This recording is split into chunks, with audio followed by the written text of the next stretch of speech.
Well, hello, good evening everyone. My name is Liana and welcome to the Night Safari and to the Creatures of the Night presentation. Now, before I start the show, I have a few important messages. Firstly, take a look at three staircases we have, staircase number 1, staircase number 2, and staircase number 3. Once the show starts, please remain seated and do not move up or down of these steps, as we will have animals coming up from all over the amphitheater.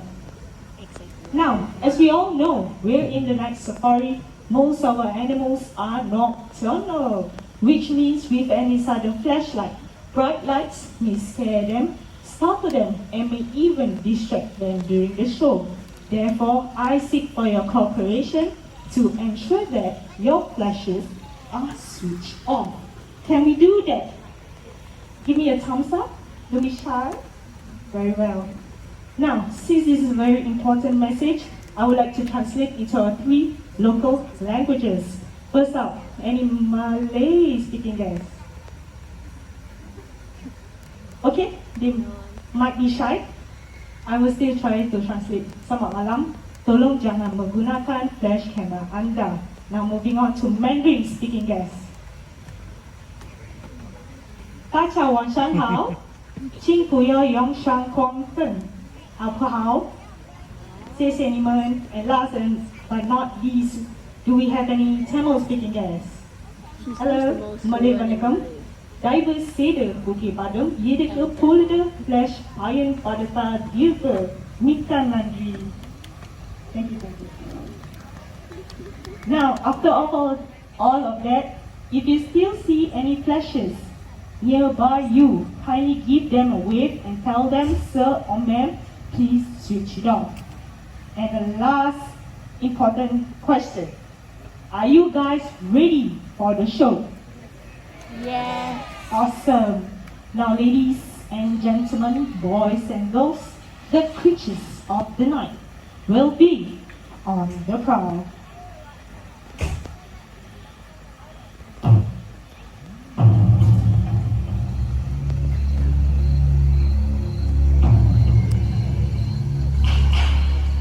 As night falls, 2 worlds, one sunlight, the other moonlight, blend into one. Animals like the white raccoon search for the last bits of food before heading home for the night. Digging with dexterous paws, he searches for his favorites. Insects, worms, snails, and eggs.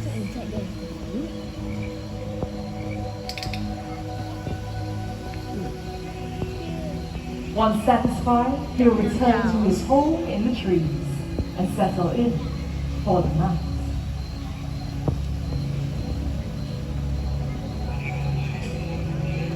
As daytime animals settle down to sleep, the forest comes to life.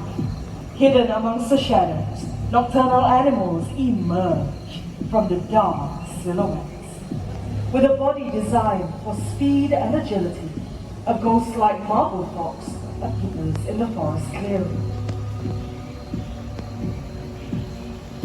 Known for their clever nature, this fox is a versatile and skilled hunter.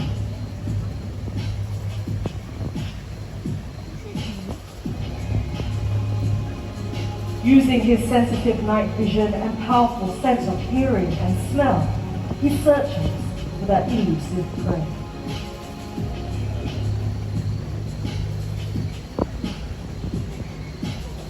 Hunted for sport and for their beautiful fur coats, these amazing animals deserve our protection before they disappear forever.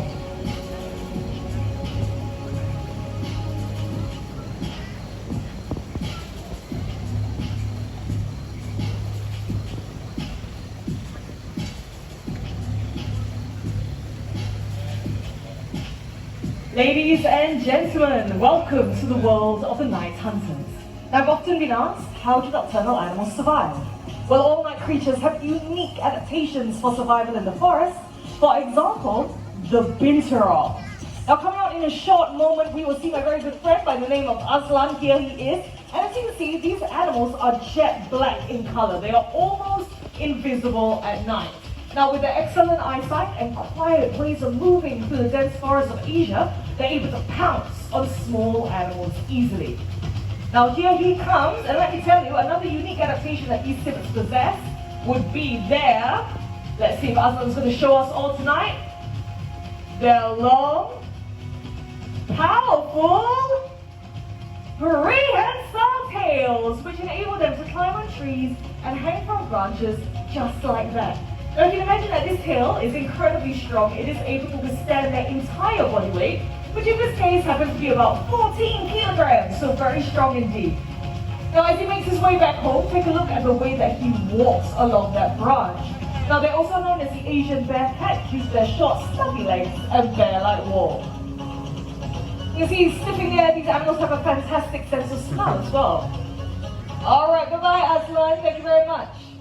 Now, Aslan, like I mentioned, is a Binturong, and they are part of the civet family. And while civets rely on their keen sense of smell for survival, other nocturnal animals rely on their acute hearing power. For example, the owls. Folks, your attention over to my right-hand side. Coming down with Timothy the trainer, that is Rainbow. Now, Rainbow is a great horned owl. They can be found around America as well as some parts of Canada. Coming down the center staircase, we have Miss Liana, who you saw earlier on, along with Oscar. Oscar is the Eurasian eagle owl, one of the largest species of owls in the world. And as the name suggests, they can be found in Europe as well as some parts of Asia. And last but not least, I'm sure a lot of you are wondering, what is that noise coming out from my left-hand side? Coming down with Bulan, we have Anne. Now, Bulan is a Malay fish owl, also known as a buffy fish owl. They can be found in Southeast Asia, such as Indonesia, Malaysia, and guess what? Even here in Singapore. Now, it has been said that owls are one of the quietest raptors in the world when it comes to their flight. Who agrees with me? Put up your hand. Who agrees that owls are really quiet when they fly? Quite a lot of hands. Good job, guys. A lot of children with their hands up. Well done. Now, that is, of course, true. They are very quiet. So what we're going to do, we're going to demonstrate this silent flight for all of you here tonight. But what we need you to do is to please remain in your seats, keep your flashes switched off, and most importantly, focus your attention over to Bulan. Whenever you're ready, Bulan.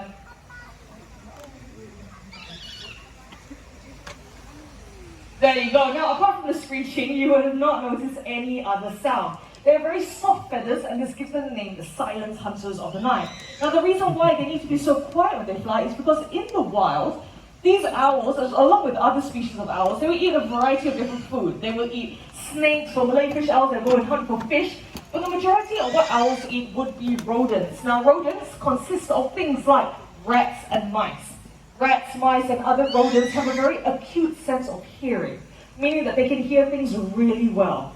So in order for these owls to fly down and catch their prey, they need to be really quiet when doing so. And right on time, we have a beautiful flight back to the trainer by midnight. So let's give it up on the left-hand side for Timothy, along with Rainbow, the great horned owl. On the right-hand side, we have Anne, along with Bulan, the Malay fish owl. Thank you very much, guys. Now, a few of you look a little bit confused. I have not forgotten about Liana and Oscar over here. Oscar is going to show us something really cool that owls are able to do. So for this to happen, we're going to need to get this perch into position. And while Oscar is getting very comfortable, let me ask you all a very good question. It is very well known that owls are able to rotate their heads quite a bit, right? So I'm going to give you 3 options, and if you think that is the correct answer, I want you to clap as loud as you can, all right? So first option, how many of you think that an owl can rotate its head up to 180 degrees? No clapping? All right, not bad. How many of you think that an owl can rotate its head up to 270 degrees? Okay, a little bit. Now, how many of you think that an owl can rotate its head up to 360 degrees? A little bit louder. Well, it might surprise you to know the correct answer is in fact 270 degrees. So good job for those of you who clapped for that. 270 degrees is 3/4 of a circle, and the reason why they can move their head so much is because unlike you and I, they can't move their eyes left to right or up and down, so they have to be able to rotate their heads and take a look around their surroundings. And you know what? At this point in time, I think it is only right for me to keep my mouth shut and let Oscar show you exactly what it is that I'm talking about. Take it away, Liana.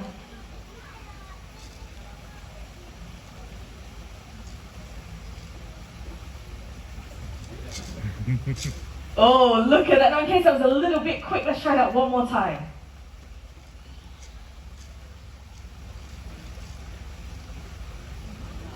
Look at that. Now, the reason why they have the ability to do this is because they have twice the number of neck vertebrae that you and I have. We humans, we have 7, but for owls, they have a very impressive 14.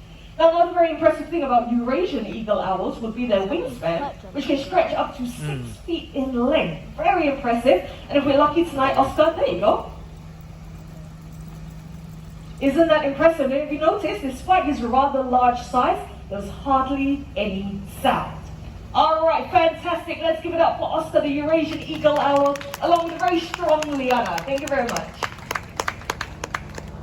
Now, for this next segment, we are not going to have any birds, so I'm going to get this out of the way, and instead, we're going to have a very cute friend of mine. Okay, now, you know what? I think I'm going to make it a little bit fun, all right? I'm not going to tell you what this animal is. No, I'm going to give you some clues instead, all right? So this animal, first clue, very small. Second clue, this animal is native to the Sahara Desert. Third clue, this animal has really big ears, okay? So think about it. Focus your attention over to the right-hand side of the stage. You'll see my very good friend by the name of Zaya. And here he is, ladies and gentlemen, along with his trainer, that's Darren. Now, for those of you that guessed Fennec fox, you would be absolutely correct. Fennec foxes, like I mentioned, are native to the Sahara Desert. They're very good at jumping, not only vertically, but also horizontally. They're able to leap up into the air, as well as leap forward 1 to 1.2 meters in length.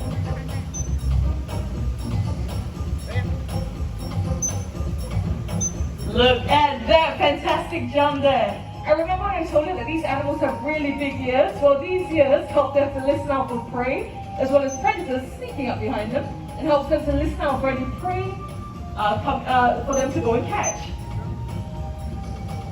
Good job. Now, as you can see, Darren there has a stick in his left hand. This is called a target, and we use this for training. It is a reference point for the animal to move towards. Very nicely done, Darren. Very nicely done, Zaya. Let's give it up for the both of them. Thank you very much.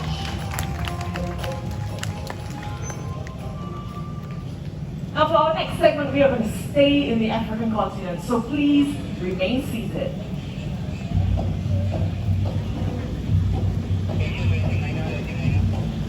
A famous hunter from the African continent. These animals possess a keen sense of smell, able to detect carcasses from many miles away.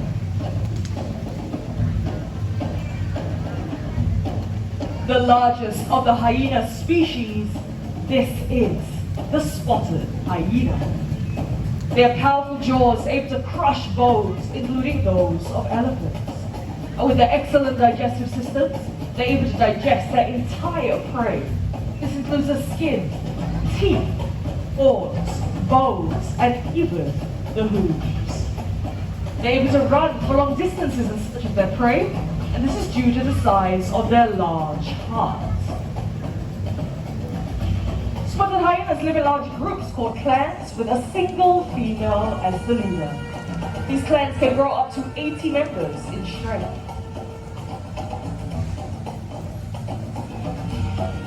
And while many people think that they are part of the canine family due to their dog-like features, they're actually more closely related to cats.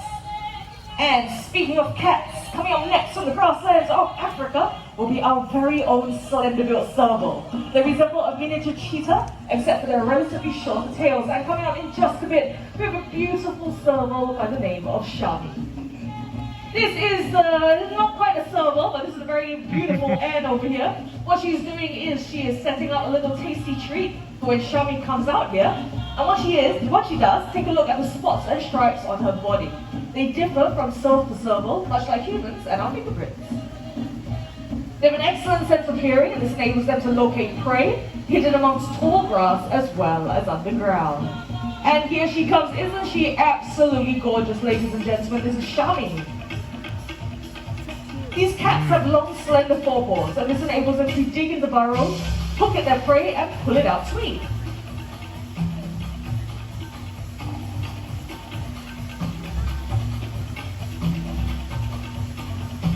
Right now you can see the trainer Anne over there. She has a rope with a feather tied to the end of it. When swung around, this simulates a low-flying bird, something that a serval would hunt for in the wild. So this is a great opportunity for Shami to show off some of her fantastic hunting adaptations, such as her speed, her agility, and her pouncing. Almost got it there, Shami.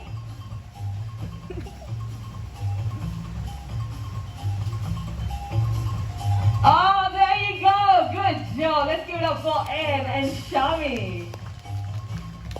Now, apart from having those adaptations that I mentioned, they also have very powerful hind legs. This enables them to leap up into the air to catch a low-flying bird, which is slow to take off. Now, apart from that, if you happen to take a look at the back of Shami's ears, you would have noticed that there are black and white markings. These are known as ocelli, and they act as a natural deterrent in the wild, as they kind of look like eyes in the dark. And as you tour around the night safari, you'll come across many endangered animals, many of which are fighting a losing battle in the wild. Now, it has been estimated that about 300 different species of animals go extinct every single year. And if you don't do something about it... Excuse me? Excuse me? This is my very good friend Toffee. You saw him at the start of the show. Over here, boy. Now, since you're here, show them one of your adaptations. Look at that, dexterous paws. Now, dexterous paws means that they are able to grip and twist things, just like the lid of this container, as well as this one. But unfortunately, it also means that they are able to open up people's doors, enter their homes, and make quite a mess. Now, of course, this is not entirely their fault. Our towns and cities have gone too close to their natural habitat, and as a result of the ever-diminishing forests, they have no choice but to come into our world to feed and to survive. Now, right now, this is an excellent opportunity for you to see how they would use that powerful sense of smell to dig and forage for different foods. Okay, we just put all this nice grass and all of this out. He's not going to be very white for much longer, digging in the mud there. All right, boy. Now, just for the sake of it, this is all part of the show, all right? This is planned. Now, like I was saying, they have a fantastic sense of smell as well as a fantastic sense of touch. So what they would do in the wild is they would normally use that sense of smell to find their food. They'll catch it and they'll bring it into a lake or a stream and figure out what it is. While we humans use our sense of sight to make sense of the world around us, for raccoons it's quite different. They use their sense of touch. So very interesting indeed. Alright, now with Toffee's appearance here on stage tonight, it does make me wonder what it is that we humans throw away that may get these animals' attention. So let me just clear out, I did say that raccoons make quite a mess. Let's see what got Toffee's attention over in this bin. Alright, we have some tin cans, we have plastic bottles, and we have a paper carton. Now all of these things come from nature one way or another, and they all can be recycled. Alright, coming up next we have my two sister friends who are going to show us what we can do to start. Thank you, Timothy. Now we're a recycling bin, and like I mentioned, two sisters are going to come out. Their names are Bubbles and Bailey, and they are Asian small-clawed otters, the smallest species of otters in the world. They are absolutely adorable. And here they come along with Najmi. Alright, tell you what, I'm going to be on Bubbles' team tonight, because she was first to pick up the can, but now she's a little bit distracted. But we can do this, we can... Okay, drop it in. We only have two. This says 3 things to recycle so we can win, alright? Drop it in. Drop it in. Alright, there you go. 1 tin can done. 1 plastic bottle to go. Alright, let's give them some encouragement. They're doing a great job. Bring a very important bit. Okay, looks like we can't win, but we can finish strong, alright? To finish strong, you need to finish. Drop it in. Into the bin. Come on, my love. Almost. Drop it in. Come on. Very good. Now we have our tin cans, we have our plastic bottles. Next up, paper carton. Imagine. Do it yourself, bye-bye. Do it myself? Of course, I mean, come on, I can do it myself, right? But I want to test all of you and see whether you know what to do. So this paper carton, where does it go? Does it go in with tin cans? Alright, clap if you think it goes in with the plastic bottles.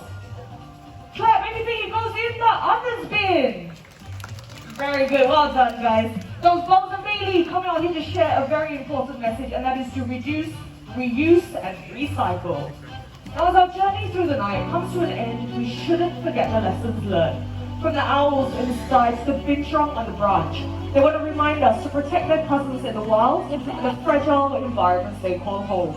What we do makes a difference, and it is up to us what kind of difference we want to make. Because the greatest threat to our planet is the belief that someone else will save it for us. On that note, we hope you have a great night here tonight. My name is Kenzie. On my right hand side we have Timothy along with Rainbow the Great Horned Owl. You have Darren over here along with Bulan the Malay Fish Owl. Sounds like your Miss Alicia. Thank you so much. And thank you to each and every one of you for being a fantastic audience. Take care, stay safe, and good night everyone. Bye-bye. Please remain seated and wait for our presenter.